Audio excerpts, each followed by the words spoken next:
बिस्मिल्लाहिर्रहमानिर्रहीम। अस्सलाम वालेकुम दोस्तों, उम्मीद करता हूँ आप बिल्कुल ठीक ठाक होंगे। दोस्तों आज है 6 अप्रैल सन 2024 और दिन है हफ्ता का। दोस्तों रॉयल ओमान पुलिस यानी जो नॉर्थल शर्किया है, नॉर्थल शर्किया गवर्नरेट की पुलिस ने और इब्रा की स्पेशल टास्क फोर्स ने जो है वो मिलकर ऑपरेशन किया है और इब्रा के इलाके में यानी जो नॉर्थल शर्किया का इलाका है वहाँ से 88 अफराद को गिरफ़्तार किया है, यानी 88% को गिरफ़्तार किया है, जिनमें एशियन नेशनलिटी के लोग हैं और अफ्रीकन नेशनलिटी के लोग हैं। ये दोनों नेशनलिटी के लोग हैं और उनको गिरफ़्तार करने की जो वजह है वो है रेसिडेंस लॉ की ख़िलाफ़ वर्जी और वर्क ब्रीच की ख़िलाफ़ वर्जी, यानी दूसरी जगह पर काम कर रहे थे और इसके अलावा कुछ जो रहायशी कवानीन हैं उनकी ख़िलाफ़ वर्जी कर रहे थे, तो इसी वजह से उनको गिरफ़्तार किया गया और उनके ख़िलाफ़ जो कानूनी कार्रवाई है वो की गई।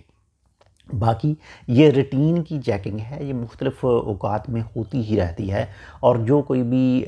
गैर कानूनी काम करते हैं, जो कोई भी कानून की पासदारी नहीं करते, कानून पर पूरा नहीं उतरते, तो वो पकड़े जाते हैं। बाकी ये हम सब की सेफ्टी के लिए ही किया जाता है ताकि दूसरे भी महफूज रहें, हम भी सेफ़ रहें और जो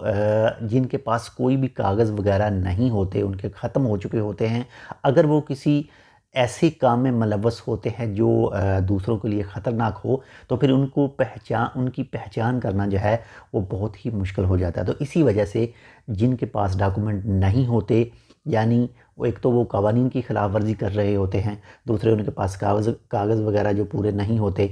तो वो फिर पकड़े जाते हैं और उनको जो है वो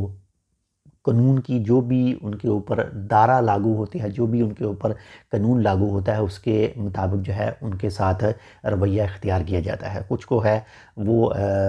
हमेशा के लिए जो है वो मुल्क से दरबदर कर दिया जाता है, कुछ के लिए कुछ पाबंदी थोड़ी सी लगती है। इसी तरह के मामलात हैं और ये बेहतर रॉयल ओमान पुलिस वाले ही जानते हैं किसके लिए कितनी सज़ा जो है वो मुनासिब रहती है। बाकी अपना बहुत ज़्यादा ख्याल रखिएगा, आपके साथ जो अटैच है उनका भी लाजमी ख्याल रखिएगा और हमारे लिए आप इस चैनल को सब्सक्राइब कर सकते हैं, वीडियो को शेयर कर सकते हैं, वीडियो को लाइक कर सकते हैं। मिलते हैं इंशाल्लाह आपसे दूसरी अपडेट के साथ, तब तक के लिए अल्लाह हाफ़िज़।